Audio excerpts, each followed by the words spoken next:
welcome back to the Integrative Health Podcast. So I'm Dr. Jen, and today we're going to talk about some cool things because we have Annie Salsberg here, and she is a mother. So I love talking to people in the nutrition space that are actual mothers because they know what goes on, because as we all know, it is not easy. So for over more than 20 years, Annie has been a dynamic force with the health and wellness community.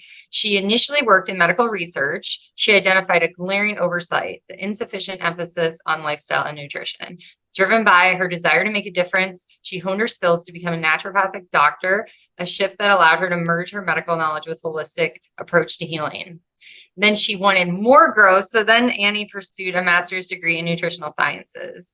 And her inherent ability to view product marketing communications through the lens of her diverse experiences, which we'll talk about today, brought an unparalleled edge to the nutrition consumer packaged goods sector.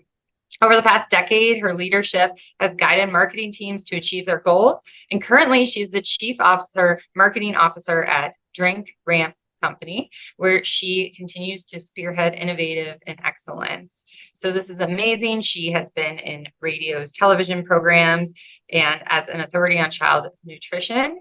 And as I said, she is a mother. She's a mother of two. And we are so excited to have her today. Welcome, Annie, to the podcast. Thank you so much for having me, Dr. Jen. This is a real treat. You're welcome. You're welcome. So, okay. So you have your master's and you're a naturopathic doctor. I did not know both of those. We've been emailing back and forth. I love her company. So this is so great. So tell me a little bit about how you, first of all, like, when did you do all this school? Because you have two children. You said you had a 15-year-old. So tell us a little bit just how you got to where you are and how you managed it all. Oh, sure. Yeah. I think that, anyways, yes, we can sort of get into it. A lot of my education happened pre-kids and some of it, the master's happened post-kids. So yeah, as you mentioned in my bio, I started my career actually thinking I was going to be a little bit more, academic exclusively. I was working in research in hospitals, and it was sort of like everything I thought it would be and wanted it to be. But as you mentioned, it was like, there was some pieces that were really missing. I was working in women's health. I was working in, pediatric health and psychology. I was working eventually with the osteoporosis program, and we were talking to all these patients doing these intakes, and like nobody was asking them about what they ate. And I just couldn't believe it. I mean, again, this is like in 1999. So it was, well over 20 years ago. But yeah, it was a huge piece. So that was when in the early 2000s, that's when I decided to expand my horizons. And really, I had been using a lot of, at the time, which was considered like very alternative, natural modalities. And I wanted to learn more, and I wanted to work with patients in that way. I'd seen a lot of the medical doctors in the hospital, and I have so much respect for the profession and what they do. But I didn't see myself doing that. I wanted to be able to talk about lifestyle and nutrition. So in the early 2000s, I pursued naturopathic medicine. Graduating in 2005, I worked for a number of years. I had a private practice for almost 10 years, but always was doing, from the time I graduated, work in the natural product industry. So I was doing a lot of consulting on product formulations, as well as working with some big distributors of natural products. So always had my hand kind of in that space and found it really fascinating and learned pretty quickly. And this is something that you alluded to before we started recording, that there's not every company's the same. There's different standards in the industry. There's different, third-party testing opportunities, and every company has their own internal standards as well. So it was pretty eye-opening that way. But always really loved the education part of it. And the master's came along a little bit later. That was kind of just before COVID. So added an extra layer during the few years of lockdown that we were going through. So did a lot of that remotely, but was able to pull that through. And it definitely feels like it's one of my biggest professional accomplishments to date. Oh, that's amazing. And it's crazy because no one talks about nutrition. You brought up the pandemic, and we're still not talking about it. I hope that everyone would come out healthier after the pandemic, and everyone came out worse, and their limbic system is totally dysregulated because of the trauma. But that's another podcast. That is a lot. There's a lot there we could talk about for sure. Yeah. Right. So one thing that I think is so cool about you is that you have this naturopathic degree, you have the master's, yet you're in this marketing kind of spot too. So I guess I want to pick your brain a little bit on the pros and cons of like natural food and all of that, because we're seeing these companies kind of catch on to it. And they even do a lot of greenwashing, where Yeah. greenwashing is, it says on the package, GMO, calorie free, just kidding, not calorie free, but it's saying Like all GMO, natural. Yeah. free, all natural, and it's not. So they're playing on our heartstrings because it's still packaged food, but they're making money and they see it's kind of like a cash cow if they do this. And some companies are legit, but then they get bought out by the big companies, and then I'm like, do I trust them? So could you go in a little bit about what you've seen, like good and bads? Yeah. Yeah. So I don't know if I'll give the exact answer. I mean, I'll give a few perspectives here. I think that when I entered this space, and actually even this sort of predates when I was working in research. So, through high school, I actually worked in health food stores. So actually that was my first real exposure, stocking shelves in my local health food store. And there was like that smell to those like small independent health food stores that I think a lot of people know who were like going into them many, many years ago. And I think that I myself, like many, and I'm just going to say young women, um, kind of went into it with this idea of like I wanted to eat cleaner. I wanted to, I at the time I had pimple acne. I had some digestive complaints. Again, it was I was on my own quest to optimize my own well-being. And I would say that probably through a lot of the early 2000s, especially during my schooling, and I was learning, hypoallergenic diets, dairy-free, anti-inflammatory diets. And again, I say all this with, there's a merit in all these things. And I have seen some of the pendulum swing a bit far, where there's a lot of restriction and a lot of fear around certain foods and or ingredients. But your point is, I think what you're touching on, it's like now it's been commercialized and consumerized. This idea, I think that hopefully started with this idea of, eating whole, real food. Now it's like it's being brought into brand, and people are using it as sort of or weaponizing it in a way. And so now people are just looking for these keywords and feeling that creates a value about the food, right? Like if it has X, Y, and Z on it, then it's like good for me, or I should, like you said, it's still a lot of it's packaged. So yes, so when I kind of came into the industry, I came in more on the education side. I was really working to support brands in elevating their messaging and, to be very honest, to approach marketing with integrity, to sort of say, how can we speak truth in marketing and talk about our products in an honest way? We're going to talk about omega-3s. Like, how do we talk about it in a scientifically accurate way to maintain our reputation, to work within the regulatory guidelines and inform consumers?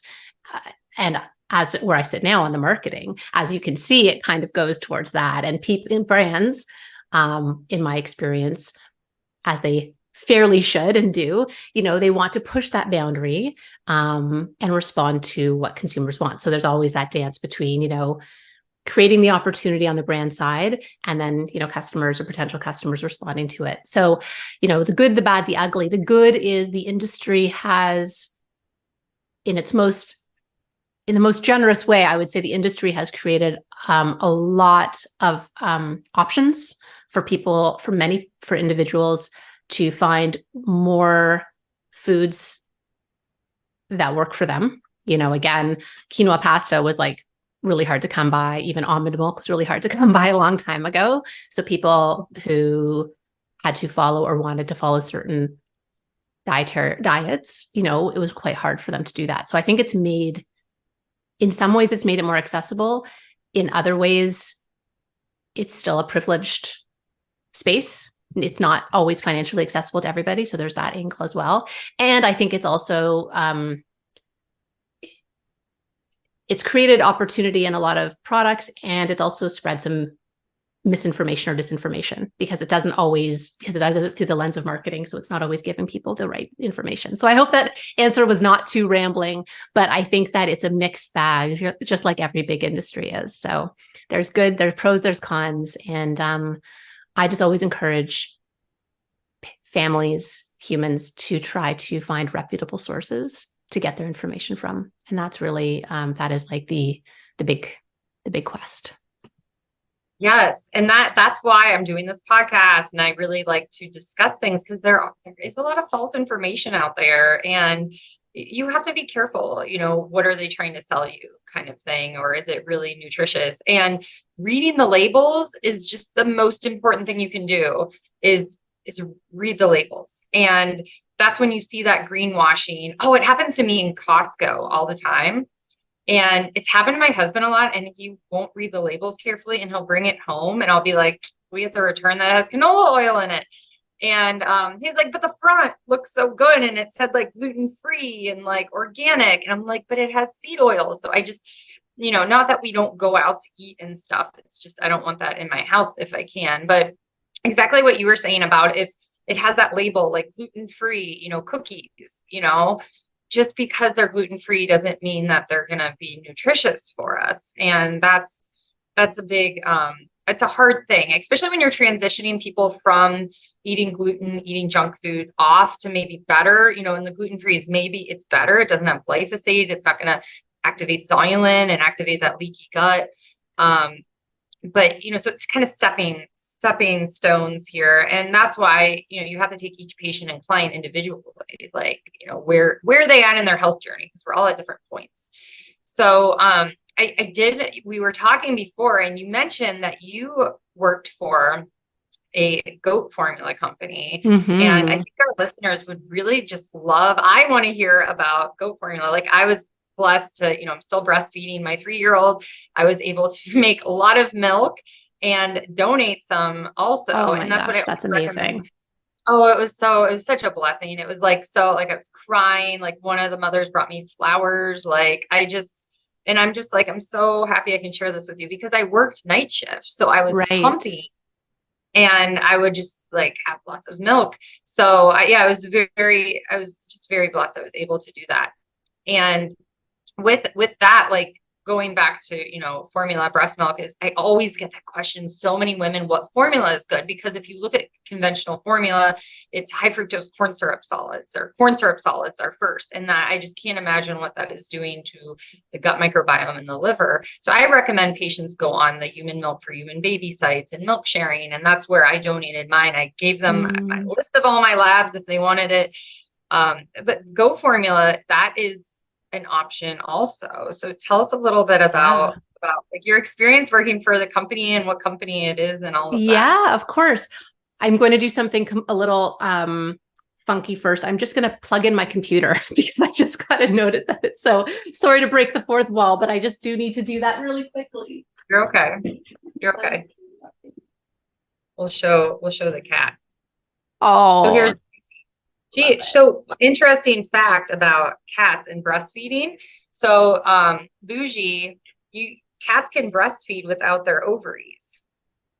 So she was spayed and she was able to breastfeed after because she had to have emergency surgery. So the whole experience with Bougie and her pregnancy and stuff, it was just like, I am not a veterinarian. This is totally different. Cats have a bicornate kind of uterus, so they have like goes like this, and I'm just like, it was very humbling to me because like I know everything about what to do in a person situation, but pets and cats anyway. But I thought that was interesting.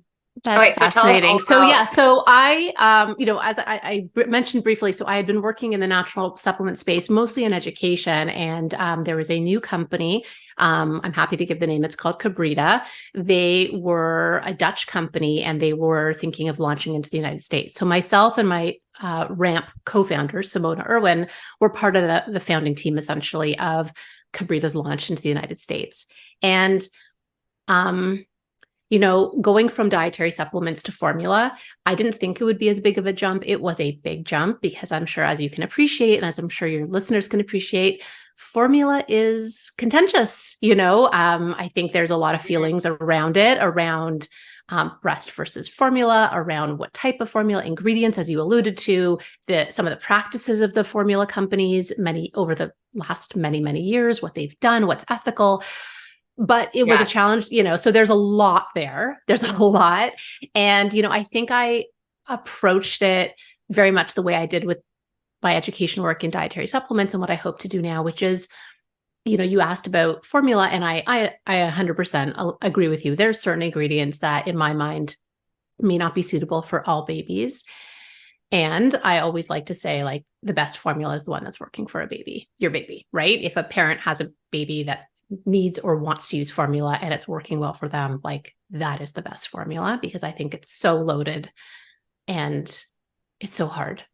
So I think that is great. And, you mentioned, and I worked and supported a goat milk formula for almost 8 years. And so in my mind, there's some advantages for a lot of babies with a goat protein based option, because it is broken down faster, is digested more quickly. Again, it has a protein profile that's a little bit closer to that of breast milk. So what I observed and what we heard from a lot of families was that it was really well tolerated. And I think it's a very common experience for parents to see their child appear to be uncomfortable or in discomfort or fussy. And so there's a lot of ways that parents try to solve that. Of course, you can wait it out, you can massage, you can move, again, if you're on a cow milk formula, to a partially hydrolyzed or a fully hydrolyzed formula. And I think that's where, a goat milk option comes in. Plus, it was European. And so, I think a lot of parents acknowledge and know that there are some different standards, or historically, there were a lot of different standards when it came to guidelines and regulations and some of the standards. So, there was a lot of reasons why I think we felt that was a really wonderful option to present to American families.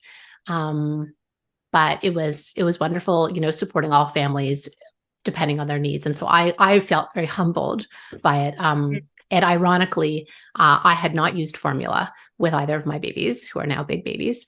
So I had a lot of education as well to learn. Like, I had a lot to learn about the experience of a parent who was unable to induce lactation, or had a mastectomy, or didn't want to breastfeed. So that was really interesting for me.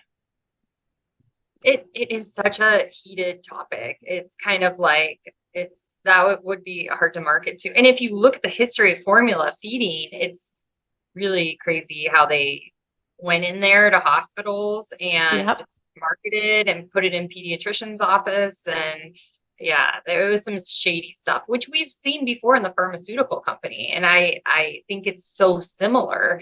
That would be another topic too. But my biggest concern is when you look at the back of the formula, the first ingredient is corn syrup solids, and we know corn syrup is not good. So this is why, women do realize that and they want another option. So what's like the first ingredient in the goat formula? Yeah. So, I mean, whether we're talking about a goat or a cow milk formula, I think most people would agree that for babies who don't, for example, have something called galactosemia, or for babies who don't have a diagnosed or confirmed cow milk protein allergy, the first ingredient for most babies should, and I always put should in quotation marks because really there's no real shoulds in life, but ideally for most babies, it would be lactose, right? That's the primary carbohydrate in breast milk. And so that's really what, parents would be looking for, again, unless their child has an underlying health concern and they're steered towards something else. So, that just again, almost as a public service announcement, but, I will say the formulas that are designed for babies with allergies, like cow milk protein allergy, they will have corn syrup solid as the first ingredient, because lactose can have trace amounts of cow protein. So those babies can't have lactose. So again, if a parent has a child who has that diagnosis, then if they're on a hypoallergenic or amino acid based formula, it will not have lactose. And that's okay, because that's not okay for their child. So I also just want to kind of add that in there, that's just important for parents to know, Mm-hmm. Yeah. So I think that, also making sure there's no GMOs in the product is also important. So I think that just for women to be more informed, same thing, read the labels. And I think that's one thing that's really hard for parents is that, they just do what the doctor says and trust them. And you need to read the labels and you need to do your own research too. So, no formula is going to be 100% perfect. I have not seen one that is 100% perfect, but getting it as close as you can. So that's one thing. So I'm looking at the ingredients now, and they have some prebiotics in it, and lactose is the first ingredient, but it's not those proteins. But there are some seed oils in this product, so it's like they all have that though too. So it's trying to mimic, the breast milk is tough. So it's really interesting though, because there is a lot going into making these products, and they're not always going to be perfect if you're trying to mimic what we should be getting in our diet from food. And even now we can't get what we need in food because the soil is monocropped. So it's kind of like you're chasing your tail, right? Yeah. And I think, if I can try to find a through line or a thematic through line, because you mentioned the pharma industry, and we talking around the formula industry, and then even the natural product industry, there's this like sweet spot, which I think is pretty hard to always be in, where you're like educating, but not scaring, and not put parents want to be informed.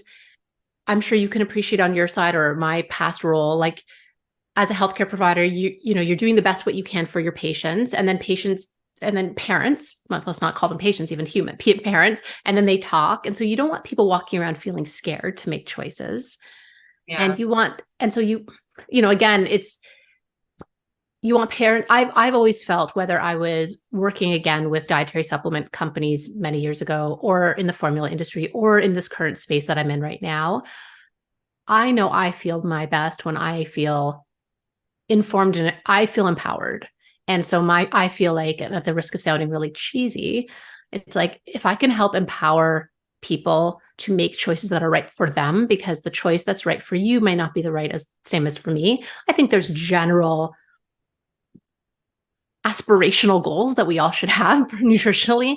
But again, every household's really unique, whether it's because of their family culture or their financial means, et cetera. There's so much nuance there.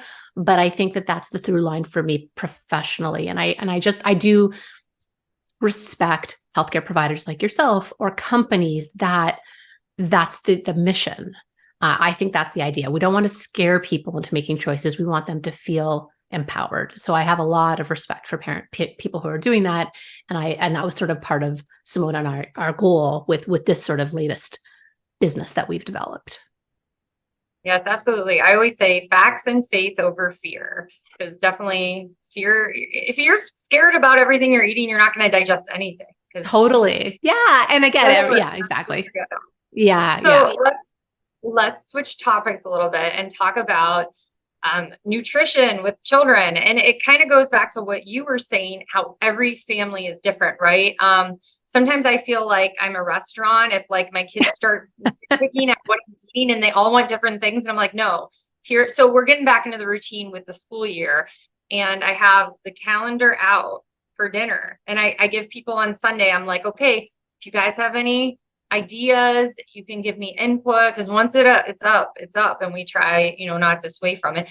But granted, like, we're going to be doing a Labor Day party, and eating out. So it's like they get to eat out and stuff. But for my sanity, I'm trying to get school year back into the swing of things. But, I can't make everything that I want to make, or I really like salmon cakes, but I don't have them every week, because my one son, Declan, doesn't really like them. He'll eat one with a lot of ketchup, but yeah, it's really hard with kids. It's hard to know that they're getting the right nutrition, and we try to do the best we can at our house. And, it's hard to not compare, but sometimes I do. I look at some families that are eating junk food all the time, but then I look at some families and I'm like, your kids will eat all of that. That's amazing. Like, you're amazing. I love that your kids, like fermented vegetables. Mine don't. Two of them will drink kombucha, but the other two won't. So what's going on with all of this, and what trends have you found with your masters and all of that? Yeah, no, I think it's like a constant moving target. And, I did speak to somebody who's been in the, I guess you would say she's more in the intuitive eating space. But, again, I do feel like this was a big part of the master's work, was around dietary pattern. So it's not like, I know I myself am probably a carryover from my own, some of the foods that I try not to have myself or in excess, because I enjoy all foods. But, like my mother-in-law came this weekend and she made cheesecake with my children and she made brownies with my children and she made like a peach crumble and it's, and she puts them all out for dessert. And I'm just like, one is plenty, like, come on, like first of all, like cheesecake of all the things, That's and it's lot. like, it's like, well, we could do another episode on that. But I mean, well, okay, you brought up intuitive eating, but sometimes if your gut microbiome, if it's imbalanced, your body's saying that it wants something that it should not have, and we see that a lot with sugar. The first thing that I thought of about your mother-in-law, was maybe she has candida overgrowth. She wants all the sugar. I think, yeah, that is, I love my mother-in-law, but that is possible. I think she, in my most, how do I say this?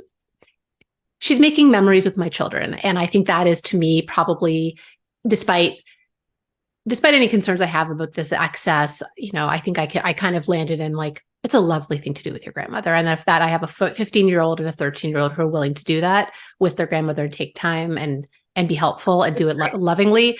To me, that was like the headline, even though my first headline was crap, too much sugar. And I kind of quickly was like, Annie, get perspective. That's not what the lead is here. Right. Even though that takes a while to get perspective. It does.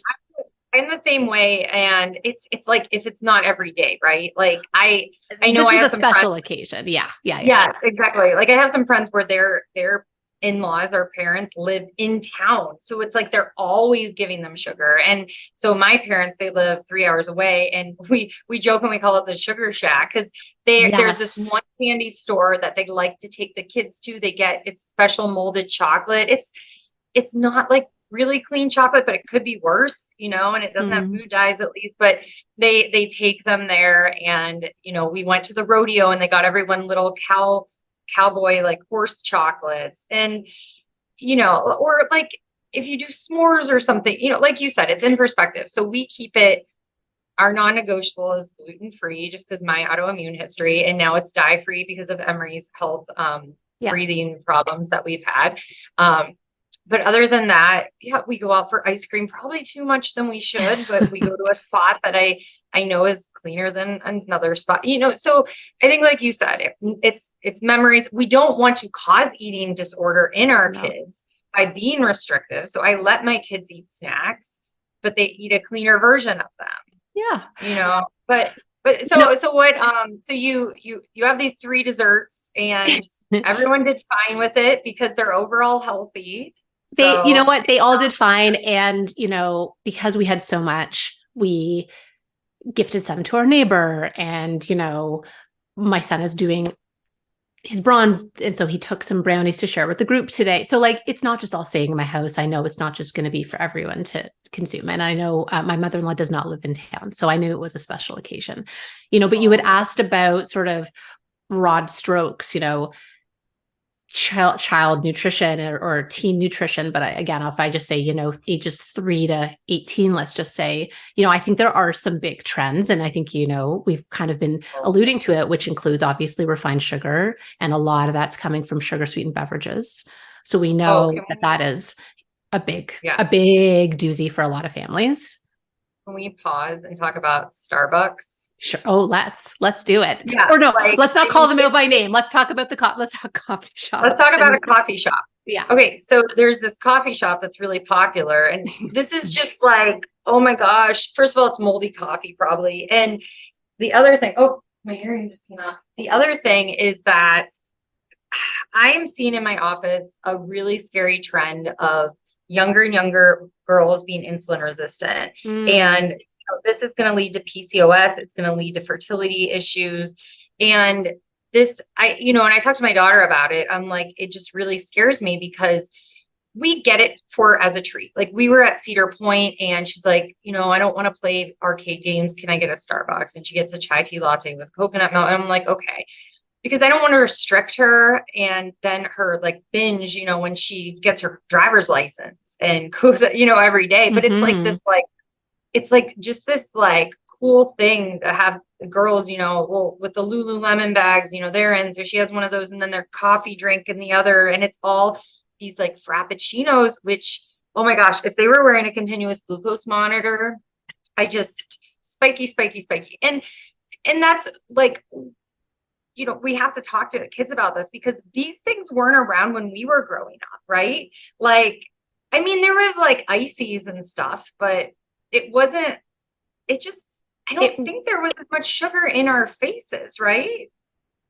I don't have the facts on that because I do know, and I will say in my household, both my parents worked and my brother and I would come home and devour like several rows of Chips Ahoy cookies. So I know that there was that was happening, So, I don't know. I actually don't know the stats on absolute sugar. I agree with you though. Anecdotally, it appears as though there's a lot more at the fingertips, whether it's these frappuccinos or caffeinated pre-workout drinks or whatever it is, because that's sort of, I'm not seeing, my older son is not getting coffee, sweetened coffees, but there is these sort of sweetened other drinks. So I think that's a huge source, but I think, yeah, the energy drinks. Yep. He does a lot of sports. So there's a lot of that stuff happening. But I do think it's coupled with, and I'm not saying this, I'm saying this is sort of backed by data. There is an overwhelmingly like low intake of insufficient fiber that a lot of these kids are having. So whether that's coming from not eating enough whole grains or not enough fruit and vegetable intake or legumes. But again, so, you mentioned the sugar the glucose monitor. So again, we know that there's certain nutrients that will buffer or offset these like really rapid rises in blood sugar. And, fat is one of them, protein's one of them, fiber is one of them. So the fact that a lot of these kids they're not getting enough fiber, it just makes for these big steep spikes and then they crash and they just don't feel full as long as they could or should be feeling. They're on that roller coaster. Not a fun one. Not a fun one, and probably exacerbated or maybe not exacerbated. Maybe that's not the right word, but also they're already hormonally fluctuating quite a bit, especially as, I'm not talking about 3-year-olds here. I'm talking more about, 10, 11, 12 to 19-year-olds. And so again, when you get the blood sugar and insulin kind of bouncing around, that also can contribute to what, I'm sure many parents would recognize as hunger or moodiness or fatigue or, difficulty waking up in the morning. So there's, blood sugar balance and feeling satiated and fuller longer can go a long way to stabilizing a lot of the behaviors that parents report and see as their kids are getting older. Now, it's not a cure-all. It's not going to change your teen's personality. There's a lot developmentally that they're going through regardless that, a little fiber is not going to fix. But again, these are all pieces where, you're talking about how do we best support our kids? And again, obviously nutrition is foundational. Right. Because you're adding in phones and social media and stress. And then these poor kids went through the pandemic and lockdown and I can't imagine. So that's going to affect their cortisol. So everything is going crazy. So yes, keeping their blood sugar, trying to keep it as balanced as you can is just going to set them up for success. And yeah, so the fiber is important. So definitely not getting enough of that. I remember we had a friend over and she was like 12 at the time, a friend of one of my kids. And it was a Friday night. We got like gluten-free cauliflower Marco's pizza crust. And then I usually will steam a side of vegetables in the Instapot and we steam peas, or I was like asking, I'm like, what do you guys want? Like broccoli, green bean, or peas? And she was like, I've never had peas before. And I'm like, Wow. cool, you get to try them. I'm like, and she Mm-hmm. liked them.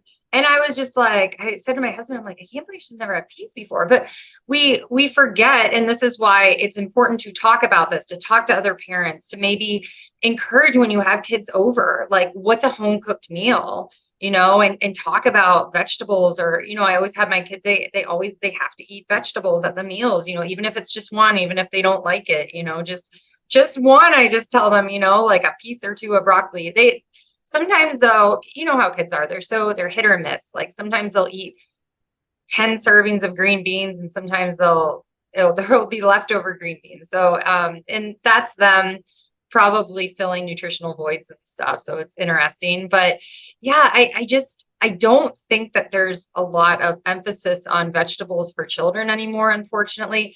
And vegetables are kind of villainized too. So Mm-hmm. it's unfortunate, but definitely we need to pay attention and explain to our kids why we want them to eat it instead of just saying you need to. And I think talking about nutrients fueling our body, getting stronger, building more muscle, you can excel at sports better, your brain can handle, math quizzes better. So using that positivity, I think helps when, with my experience raising my kids, even though we are not perfect by any means.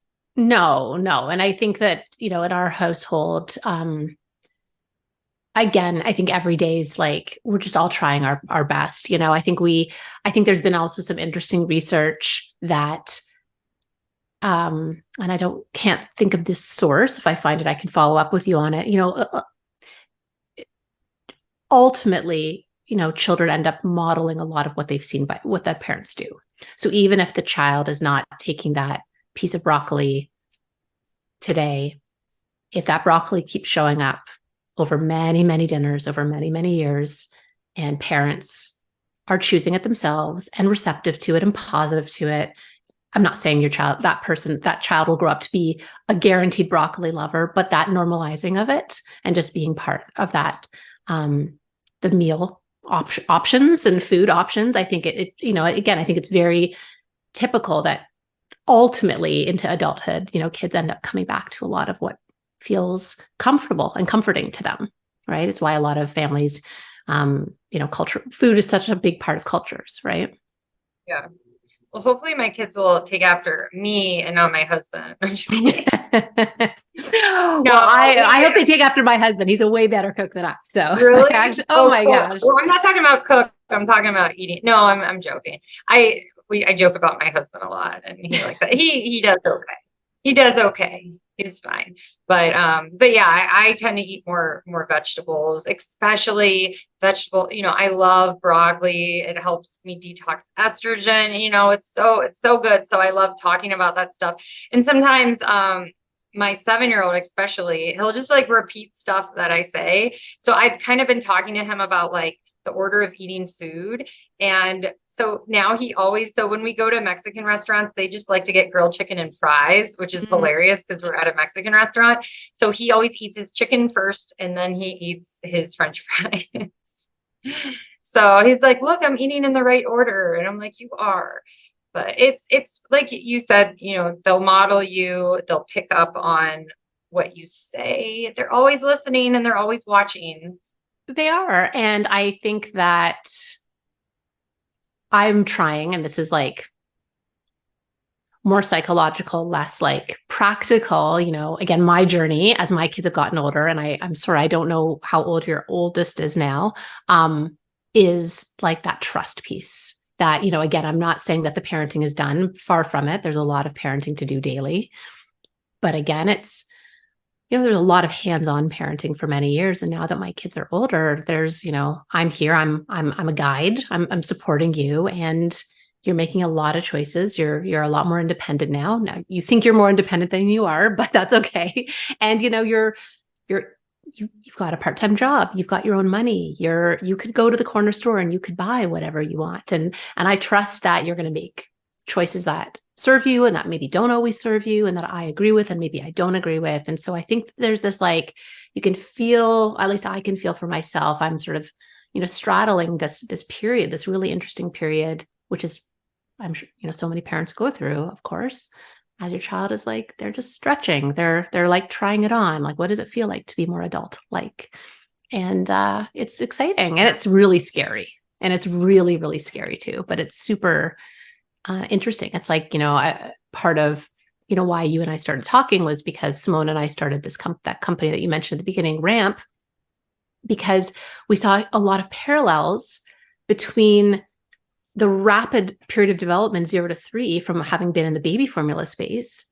And again, a lot happens in early childhood. And then all of a sudden, we felt like we were entering this like rapid acceleration again, where things are changing so quickly. And it just reminded us so much of like early childhood. And so we found it really fascinating because again, you're just sort of just like in, there's these growth spurts when you've got this infant and you think you're on a sleep schedule and all of a sudden they stop sleeping or they have a regression or you introduce a new food and they have a reaction and you're constantly on your toes. That it evokes the same feeling in my mind and body, this stage where every few months it's like I got a new flavor. So yeah, that was sort of part of what we found so specifically interesting about this age and stage. Yeah. And like you were saying about the trust, and I mean, I know my kids are going to fail. I know that they're going to try things and fail. And then it's learning from it or teaching. And I try to teach my kids a lot about their body. Like, so my 15-year-old daughter, I try to teach her about her cycle, and I'm like, she loves just rice. And I'm like, it's just not good to eat just rice with soy sauce. And she will mix protein in there. And, her friends are just eating like carbs all day. A lot of them that aren't athletes or maybe that are athletes and they're not fat adapted, so they just need that constant sugar burning. So teaching her about her cycle. And I'm like, it's okay to eat more rice during your first half of your menstrual cycle. Your body is going to be able to deal with it more, so you won't be as on a roller coaster. So I think that that's important. So I just hope that, when she's in college in a couple of years, that if she's not feeling good from how she's eating, that she comes back and says, how can I turn things around or something? And that's a lot of, patients I see. I have some college students and we have to get them feeling better. And a year of pizza and beer can sometimes mess up the gut health, but your body can come back. And that's the thing. Kids are very resilient. So this conversation is about just supporting them, because you're not really going to mess kids up too much unless you just let them drink Pepsi all day and eat Doritos, but they are resilient. So I think that brings us to I want to talk about your company, Ramp, and I've got to try the product. So that was really fun. And tell us a little bit about, you told us about the why, but I guess a little bit more why you and Simone did this and how you came up with it. Yeah. Well, yeah. Thanks for asking. And I want to tell you about that. And I just want to say, I just want to not commend you. I don't mean it. And I hope that doesn't sound patronizing. I feel like the biggest gift that we can give our kids, or one of them, is also helping them to start to make these connections, So just like that, I love that you just are talking to your daughter about it. Cause I think that's some parents, I think, hold back. They're like, I don't know if I'm going to know the answer, but again, just how does your body feel when you eat this? Just asking, trying to help them make the connection. So I just wanted to say that I love that. Yeah. So, I think I started mentioning it. My kids were getting older. I have 2 boys, and the older one does a lot of sports. He's a big boy. He's always been tall for his age. He's quite broad. He is a rugby player. He goes to the gym. He works out. He's just like a solid boy, I guess you can call him that. And so he's always, he eats a lot. He eats a lot of what, we make a lot of what I put to be healthy food.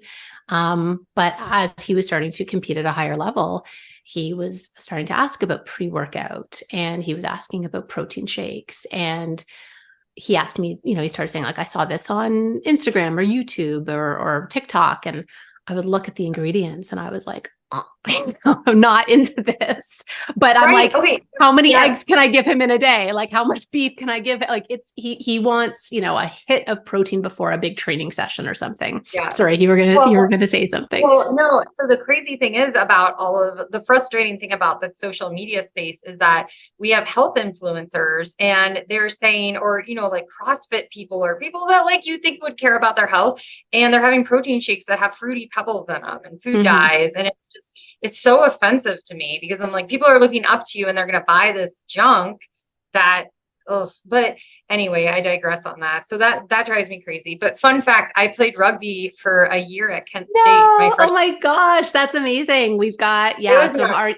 Yeah, that's it amazing. was really like rugby people are a little crazy. I mean, they Yeah, kind of have. They they kind of do. have. So what does he play? Is he a wing or is he in the scrum He was probably? he was a prop playing prop for Okay. a long time, but I think now he's flanker. Is that right? He's not. Okay.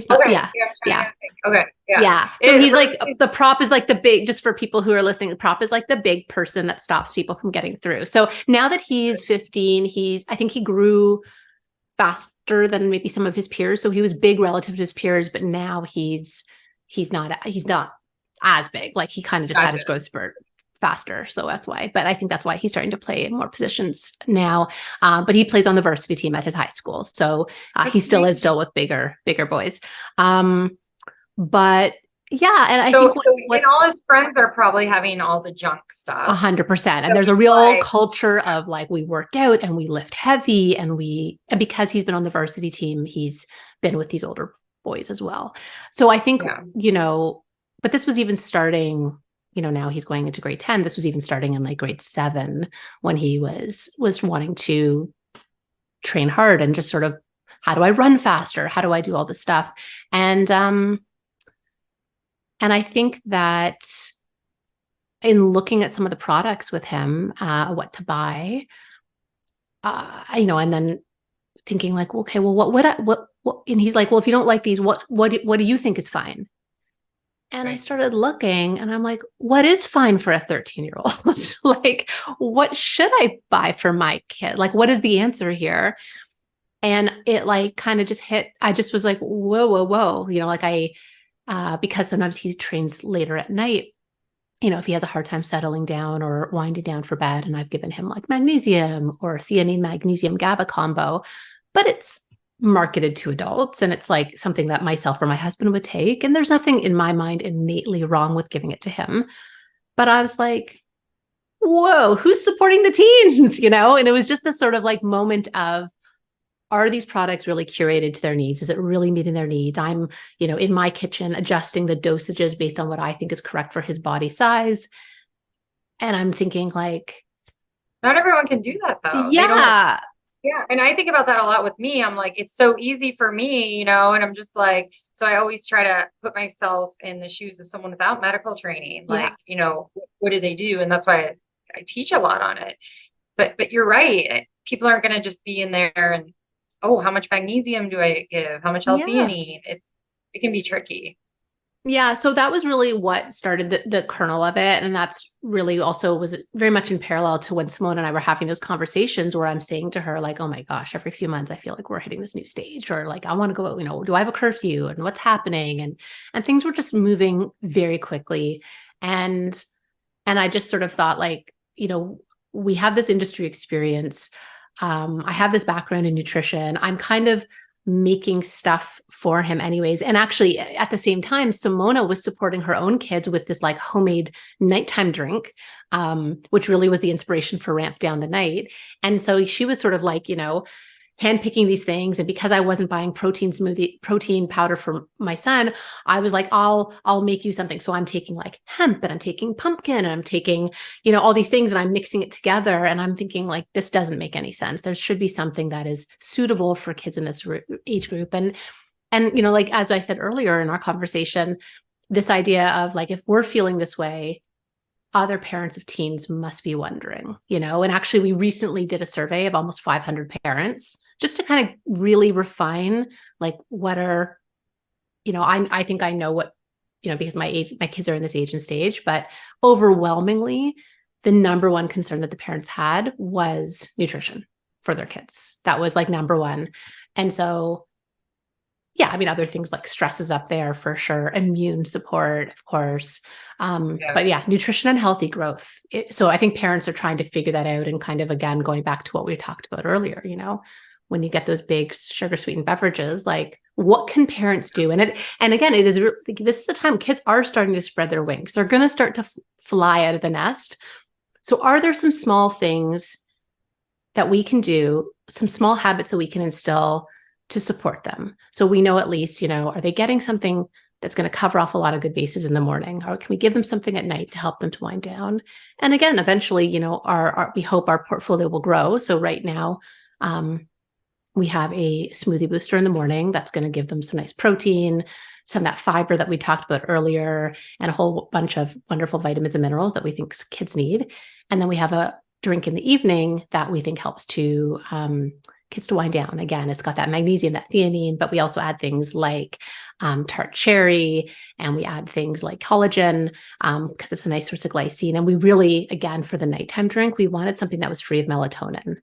Because increasingly we know a lot of families are using melatonin and relying quite heavily on it.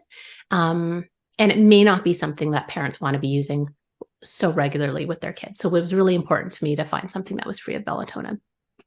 Absolutely. And it tastes really good. I love the ramp down. It's blue too. Yes. So it's really fun, and it's not, it doesn't have dye in it. Yeah. So that's great. And I love L-theanine. I was drinking some matcha earlier, and so L-theanine, it's a naturally occurring, it's amino acid. It naturally occurs in green tea, and that's why you can drink green tea and just be chill. You don't have any jitters. So it's really good for sleep initiation. And it's safe for kids because it's an amino acid. So it's great. And yes, in the morning, fiber is important. And protein is so important in the morning, because if you start off the day with cereal, they're going to be on this roller coaster. And oh my goodness, so the free breakfasts for schools drive me crazy. I went in and I talked with the superintendent and everything about this, and the person that was in charge of all the food at my kids' school district, because my kids weren't eating it. But I'm like, what about these kids that they don't get lunch at home, so they have to have lunch at the school, and they're literally like giving them like sugar food. And I'm like, why can't you do eggs or sausage? And they're like, well, we had to do away with the hot breakfast because of COVID. I'm like, okay, so you're sugar just suppresses the immune system. Plus, they're not going to be attentive. And then the teacher is going to be like, oh, they probably have ADHD. And then they're going to get started on some, Adderall type medicine for kids. So it's just this like vicious cycle with food. So I think I want to see your product in that coffee place we talked about as an add-in. I love that. And that would be a big win for sure. Schools. Yeah. How just cool as would a funny schools. That would be awesome. That would be, I wouldn't say no to that, but just a funny like anecdote on that. So our younger son, who just is going into grade 8, again, has never, since he was little, has never been a big morning eater. He's just like, takes him a little while to get going. So again, I think it always balances out. He eats a really good lunch. He's good snacks, good dinner. He's got a nice, lot of good variety. But again, as the year went on, this past year in grade 7, he was like, not even an egg. Not even toast and peanut butter, really nothing. I'm not hungry. Finally, after like a while, I'm like, sweetie, you must be starving at lunch. Like, are you getting enough food? Like, how's the morning going for you? He's like, oh, well, I just eat at school. I'm like, what do you eat at school? He's like, they have food for people, when I get there. Wow. So this is available to everybody. And it's like, thank goodness that that they make this option available again for kids who maybe can't have breakfast or don't eat breakfast. And I'm like, so what do they give you? He's like, oh, a Rice Krispie square or a blueberry muffin, but it's like not like a homemade, it's like a, cake. Let's call it what it is. It's cake, or a like chocolate covered like granola bar or something. And again, all I'm sure very yummy and like makes him feel good in that moment. But of course he's not eating my egg in the morning. And I was like, sweetie, and he knew that maybe wasn't the right choice for his body but it's really, it's like, it's like, why wouldn't you? It's like free chocolate bars. Why wouldn't you take it? So my daughter would get them and just like give them to her friends sometimes, like if they liked it. It was so funny. And she brought a few home to me so I could see what was in them. And the crazy thing is that I think was shady about it all is like your kids could just get it and not without your consent, Yes. you know? I was surprised because I thought I was under the impression that it was a program.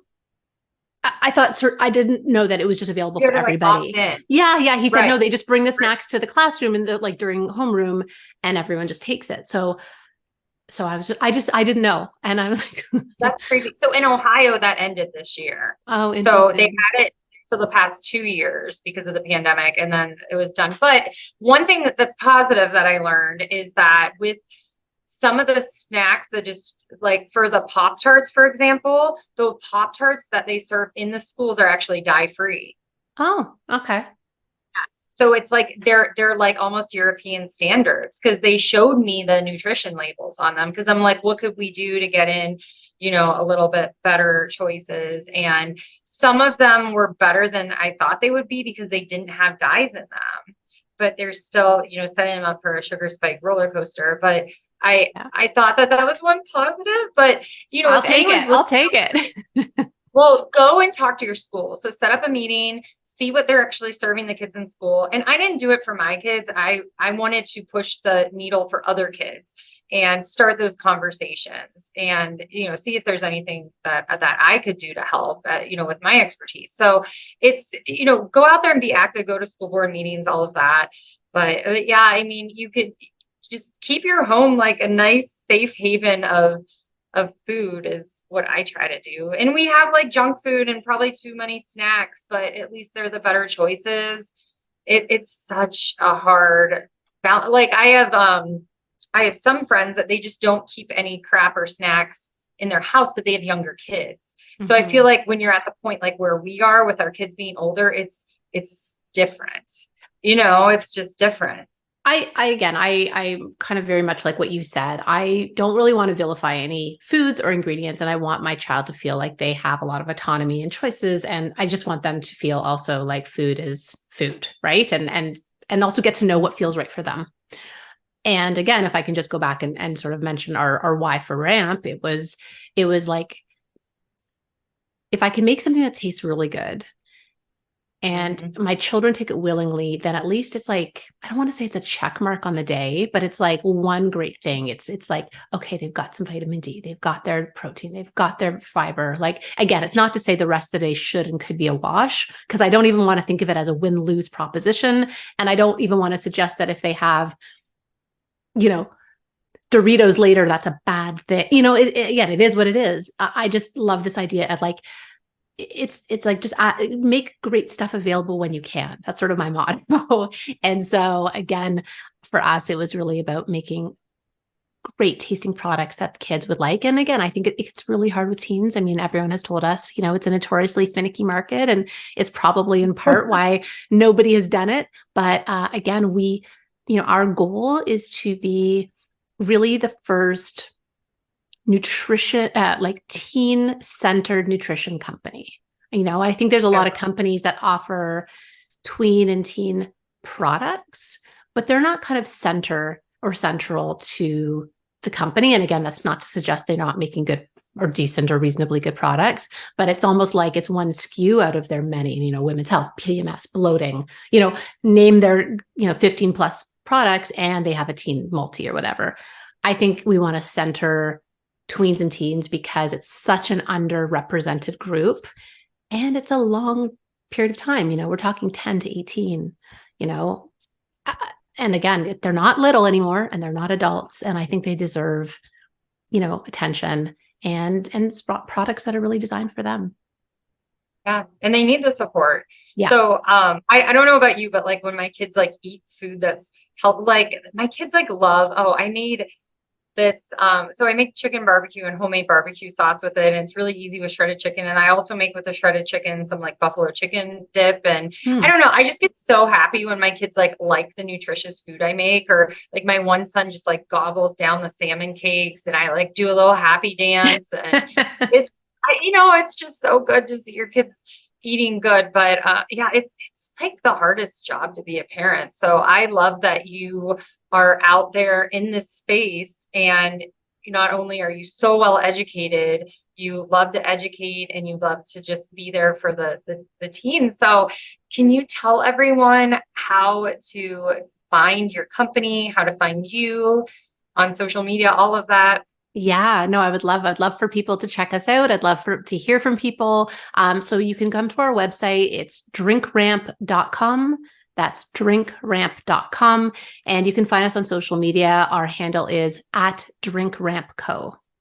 So again, if you have any product questions, you can always just reach out. Our customer service team is wonderful and super responsive.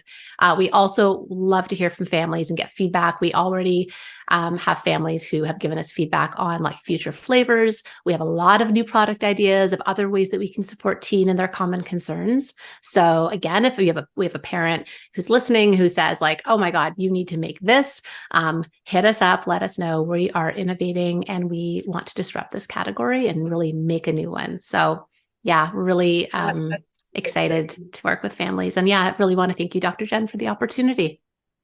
Yeah, of course. And so Annie was nice enough to give our listeners a coupon code if they want to try out Ramp Up or Ramp Down, just coupon code Dr. Jen. And I will put the link to all, to the store and the company website and everything below. So Amazing. Thanks again, Annie. It was so nice talking to you. So nice to chat. Thank you so much.